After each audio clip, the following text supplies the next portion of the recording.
La tierra bajo los pies de Elías estaba tan agrietada como sus esperanzas. Era un suelo viejo, cansado de dudar, que devolvía el sol como un espejo roto y hostil. Cada surco que abría con su asada de mango liso era un acto de fe.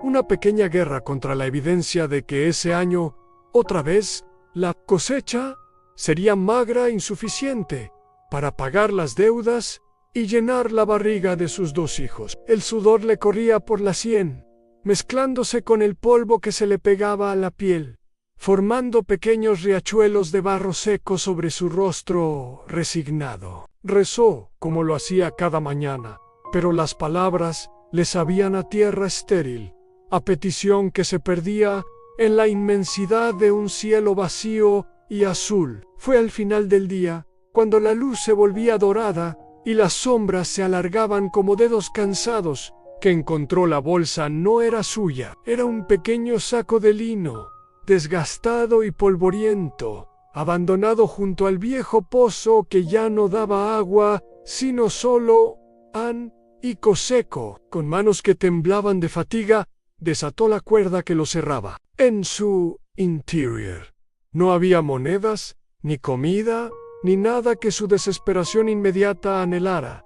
Tan solo había semillas, pero no eran como las que él conocía. Eran más grandes, con una cáscara oscura y brillante, surcada de venas profundas, como un mapa de un territorio desconocido. Una, en particular, le llamó la atención. Era distinta, más pesada, con un peso que parecía ir más allá de lo físico. La sostuvo en su palma, y por un instante le pareció sentir un leve calor, un latido sordo, que quizás solo era el eco de su propio pulso acelerado por el hambre. La tentación de guardarlas todas, de molerlas para hacer una harina amarga que le diera una comida más, fue fuerte. La lógica, esa voz seca que había sido su compañera constante, le gritaba que era una tontería sembrar, gastar la poca agua que racionaba para su familia en una semilla desconocida que podía ser veneno o simplemente no germinar. Pero al cerrar el puño alrededor de aquella semilla peculiar, algo ocurrió. No fue una voz audible ni una visión. Fue una quietud, un susurro en el espíritu que calmó el grito de la lógica. Era como si la semilla misma le estuviera pidiendo una oportunidad, confiando en él cuando él ya no confiaba en nada. ¿Qué será de ti?, murmuró para sus adentros, acariciando la superficie lisa y dura. Podría ser nada, ¿no?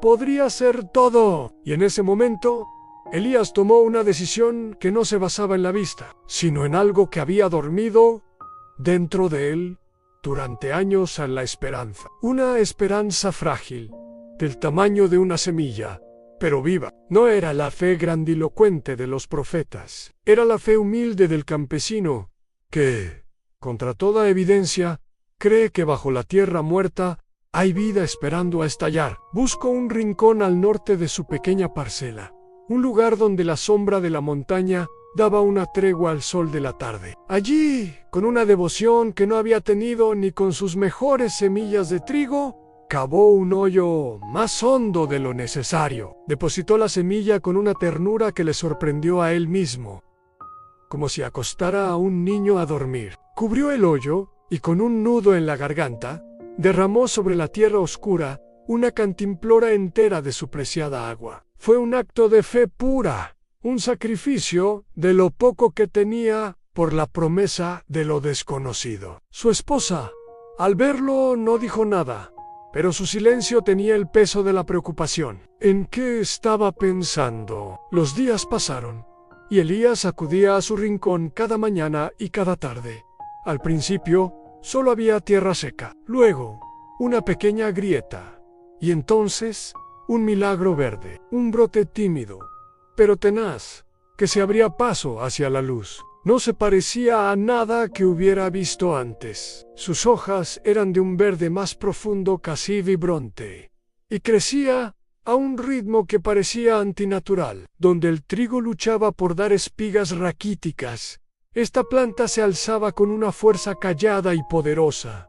No necesitaba de sus rezos ansiosos. Tenía un propósito propio, una vida que venía de más allá de él. La planta se convirtió en un arbusto, el arbusto en un árbol pequeño, y el árbol pequeño en una frondosa maravilla que en un solo año alcanzó una altura y una copa que sombreaba casi un cuarto de su parcela. Sus ramas eran fuertes y retorcidas, y sus hojas, anchas y lustrosas, susurraban con el viento una canción de vida que contrastaba con el crujido seco del trigo moribundo. Pero el verdadero milagro no era el árbol en sí, era lo que colgaba de sus ramas. Frutos abundantes, pesados, dorados y rojos, de formas perfectas, y un aroma que era una promesa de dulzura. Eran como ningún fruto que hubiera visto en el mercado. Eran la abundancia hecha materia, la provisión encarnada. Elías,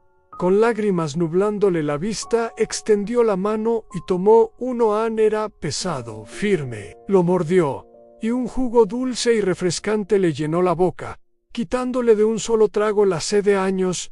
No era solo alimento, era delicia, era gozo, era gracia. Cayó de rodillas ante el árbol, la mitad del fruto aún en la mano. Y entonces lo entendió. Él había sembrado una semilla pequeña, anónima, con una fe del tamaño de un grano de mostaza. Pero Dios había hecho crecer un árbol que daba sombra, refrigerio y sustento. Él había dado una cantimplora de agua. Dios había respondido con un manantial de vida. Las bendiciones de Dios no eran una transacción, no eran el pago justo por un esfuerzo humano. Aaron Andram, una cascada de gracia que siempre supera con creces lo que nosotros podemos sembrar, pedir o incluso entender. Su parcela seca se había convertido en el escenario de un milagro silencioso. Dios no solo proveía lo necesario, lo hacía con una generosidad que dejaba sin aliento, con una belleza que convertía el acto de comer en un acto de adoración. La noticia del árbol milagroso se corrió como el aroma de sus frutos. Los vecinos, inicialmente incrédulos, vinieron a ver, y Elías, en lugar de guardar celosamente el regalo, los invitó a tomar, a comer, a llevar. No es mío, decía, con una paz nueva en los ojos. Es de aquel que la plantó. Yo solo puse la semilla en la tierra. Los niños jugaban bajo su sombra. Las familias se reunían a compartir sus frutos, y el árbol se convirtió en un lugar de comunidad, de alegría reunida donde antes solo había escasez y preocupación solitaria. Pero el mayor fruto no era el que se comía. Un día, un hombre joven, nieto de uno de aquellos primeros vecinos, se acercó a Elías, ya anciano, y de cabello blanco como la flor del árbol. El joven estaba lleno de dudas, de miedo por su futuro, sintiéndose tan seco y estéril como la tierra antes del milagro. Abuelo Elías dijo, ¿cómo se tiene una fe como la suya?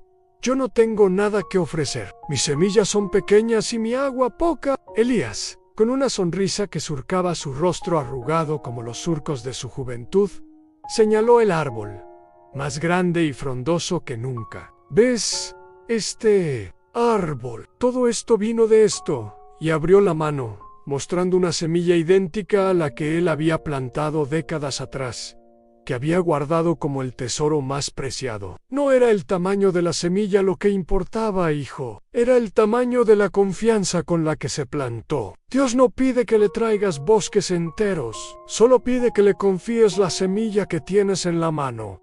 Por pequeña e insignificante que te parezca, plántala, aunque la tierra esté seca. Riégalo aunque sea con tus últimas lágrimas. Y luego, espera, porque un solo acto de fe, por pequeño que sea, no se pierde en la tierra. Dios lo multiplica de una manera a que no podemos prever. Este árbol no solo me alimentó a mí, alimentó a tu abuelo, a tu padre, y ahora te alimentará a ti. Mi pequeño acto de fe cambió no solo mi hambre, cambió generaciones. Tu semilla, la que hoy tienes miedo de sembrar, puede ser el árbol bajo el que jueguen tus nietos. Confía en siempre, confía. El joven tomó la semilla, y en sus ojos ya no había duda, sino la chispa de una fe nueva. Y Elías comprendió que el verdadero fruto del árbol no era la comida, sino la fe que seguía plantando, generación tras generación. Su vida era la prueba viviente de que Dios honra la fe que se atreve a creer en lo invisible, a confiar en la bondad del que da la lluvia y el sol, y a esperar contra toda esperanza, porque en el reino de los cielos, una semilla de fe nunca es solo una semilla, es un bosque entero en potencia, esperando su momento para brotar y dar sombra a un mundo sediento.